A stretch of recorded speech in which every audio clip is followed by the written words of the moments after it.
We also have we have a great relationship when it comes to education. I mean, we're seeing lots of universities in the United Kingdom coming over to Nigeria now to recruit students. Yes. And sometimes one of the promises of what Nigerian students hope for is that they can, get some of the education and possibly get some experience in the environment in which they've worked, and then come to Nigeria and transfer that to the relevant sector.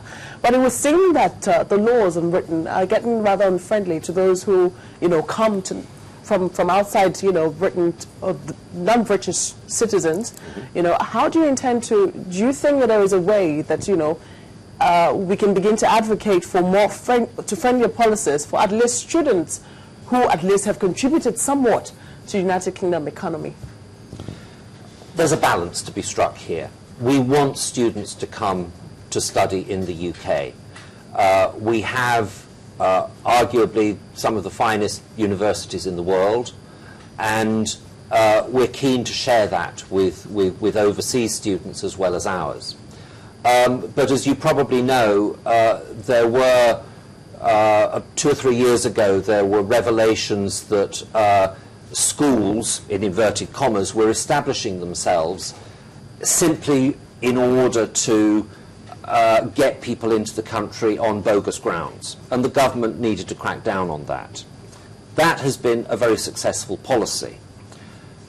And as a result of that, we're now much clearer than we were that those students who do come to the UK are genuine students who want to study, who are keen to develop their skills and talents. And we're delighted that many of them will want to spend, after their studies, will want to spend a while working in the UK and then returning to their own countries to take those skills with them to help their own countries develop and grow. So that hasn't changed. And in recent weeks, I've dealt with a lot of people whose children are going off to the UK to study. They're excited about it, they see great opportunity about it, and these people are looking not just towards their future, but Nigeria's future, and that's something which we are very keen to continue to support and develop and grow. So do you have any kind of partnership with Nigeria on oil theft and terrorism? On terrorism, we have been working very closely with the federal government to provide support, advice, and assistance, which we hope will help the Nigerian government tackle the serious problems in the north of the country.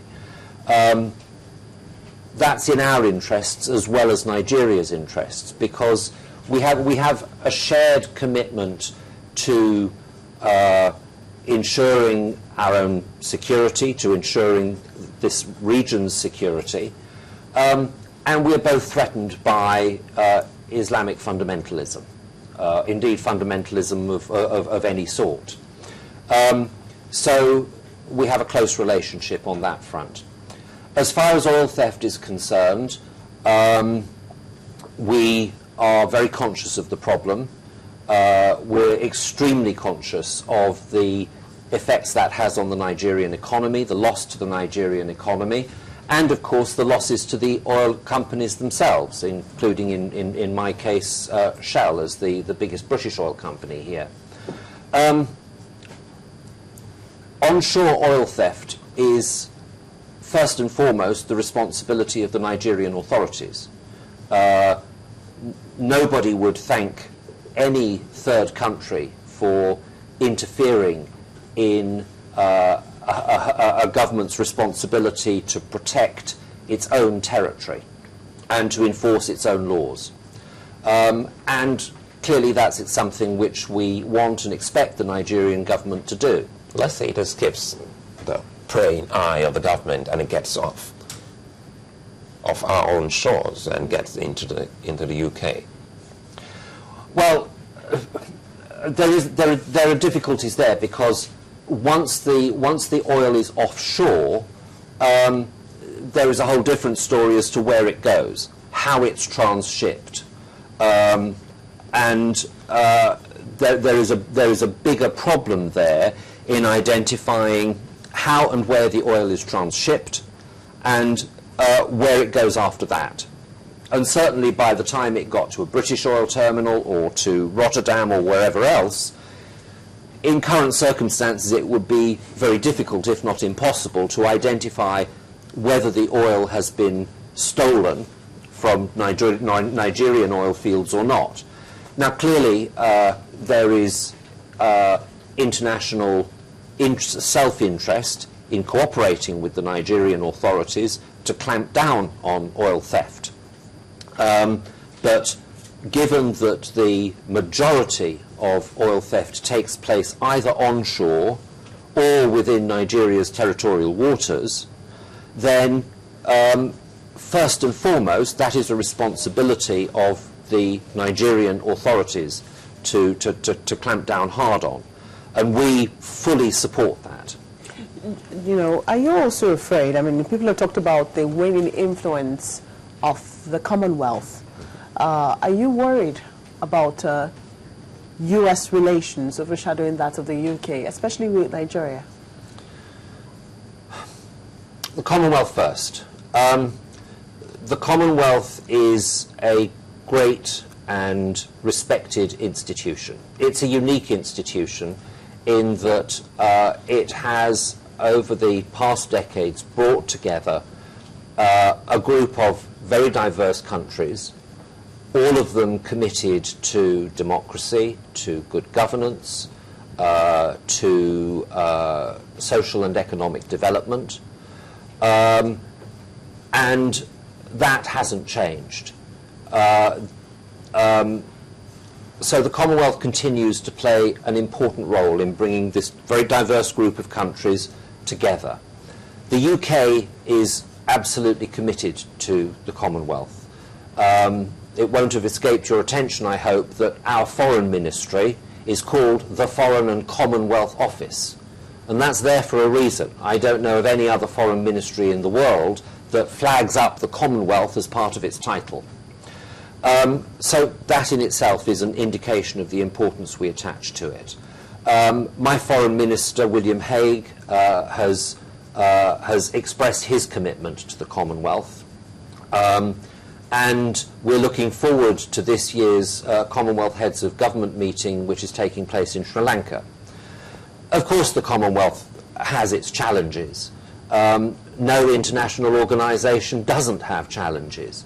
The trick is, though, to work through them, to find solutions that may take time, to put pressure on individual countries, individual members of the Commonwealth, when they're straying from the path that we have all committed ourselves to. Fiji is a good example of that at the moment.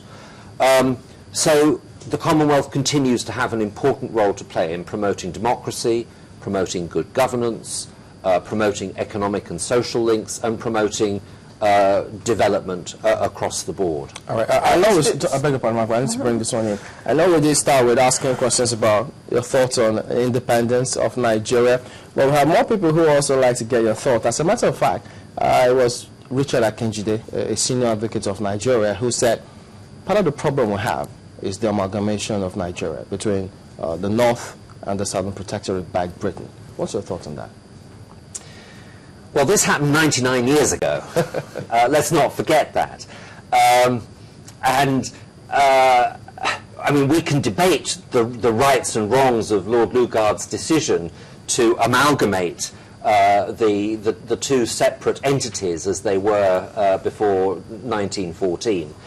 I mean, my own view, you know, looking back across 99 years, is that it was the right thing to do. Marriages of this sort are never easy, and you only have to look at the United Kingdom to see that, the debate that's taking place at the moment over whether Scotland should become independent, and the people of Scotland will have the opportunity to decide that next year. So this is not a problem, this is not an issue unique to Nigeria. But modern Nigeria undoubtedly benefits from being a federated whole,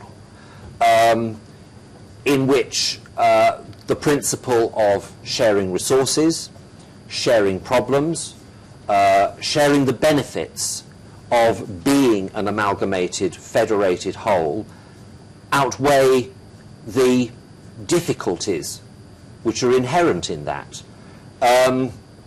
Of course, it will continue to challenge Nigeria and Nigerians for the next 100 years, and probably the next 100 after that.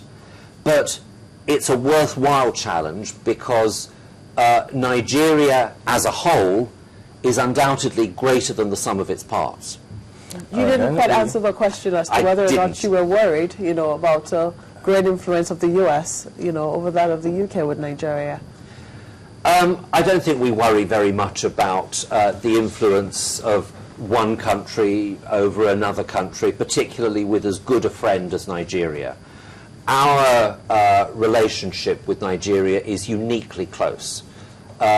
It's partly history, and that history has given rise into a situation in which, as I say, 1 million plus Nigerians in the UK. Every BA and Virgin flight is full to overflowing with people going to and fro. The United States undoubtedly has a solid and close relationship with Nigeria, but we're not in competition with each other.